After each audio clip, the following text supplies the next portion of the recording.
ఇక ధనుస్సు రాశి ఫలితాన్ని చూస్తే ధనుస్సు రాశి వారికి 6వ స్థానంలో గురు సంచారం జరుగుతోంది. ఇక్కడ గురువు మిశ్రమ ఫలితాలను ఇస్తున్నారు.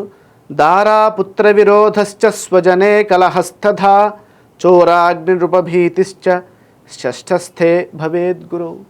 భార్యాపుత్ర విరోధం ఉంటుంది 6వ రాశిలో ఉన్నప్పుడు, అంటే శత్రు రోగ రుణస్థానము 6వ రాశి.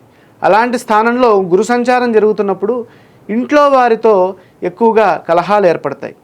అలాగే చోర భయం, అగ్ని భయం, అధికారుల వల్ల ఇబ్బందులు ఇక్కడ ఉంటాయి కాబట్టి అవి లేకుండా చూసుకోవాలి.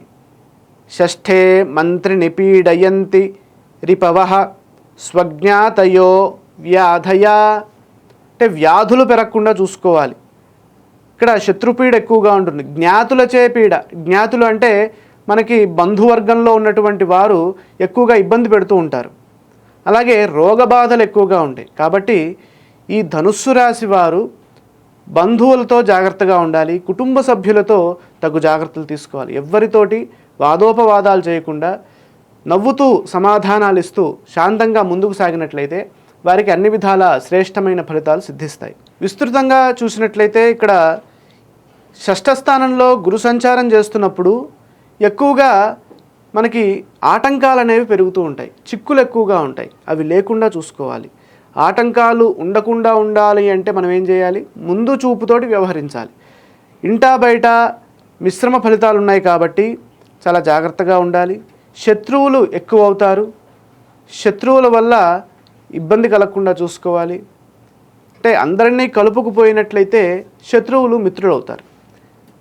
అదేవిధంగా ఆరోగ్యంపై శ్రద్ధ తీసుకోవాలి.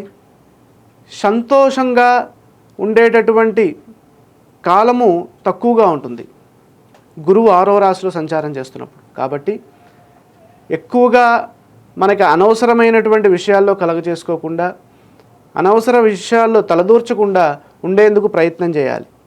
అదేవిధంగా ఇందాక అష్టమ స్థానంలో ఉన్నటువంటి ఫలితమే ఇక్కడ కూడా చెప్తున్నారు.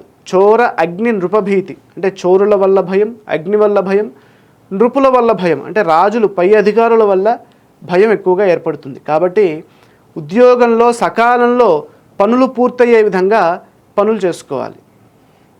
అలాగే మన సొమ్ము జాగ్రత్త చేసుకోవాలి. అంటే అది పరుల పాలు కాకుండా ఉండేందుకు తగిన జాగ్రత్తలు తీసుకోవడం ఉత్తమం. భాగస్వామితో, అంటే ఇంట్లో భార్యాభర్తలు కనుక ఉన్నట్లయితే ఆ ఇద్దరిలో ఎవరిదైనా ధనుస్సు రాశి అయితే వారు భాగస్వామితో చాలా జాగ్రత్తగా ఉండాలి. అంటే ఎక్కడ అనవసరమైన విషయాలతో కాలాన్ని వృధా చేయకుండా సంతోషంగా ముందుకు సాగే విధంగా మీరు ముందుకు వెళ్ళినట్లయితే అనుకూల ఫలితాలు సిద్ధిస్తాయి. ధనుస్సు రాశి వారు ఈ సంవత్సరం అంతా ఇక్కడ దైవబలం పెరగడానికి గురుశ్లోకం చదువుకోవడం, విష్ణు సహస్రనామాన్ని పారాయణ చేయడం ద్వారాగా మేలైన ఫలితాలు సిద్ధిస్తాయి.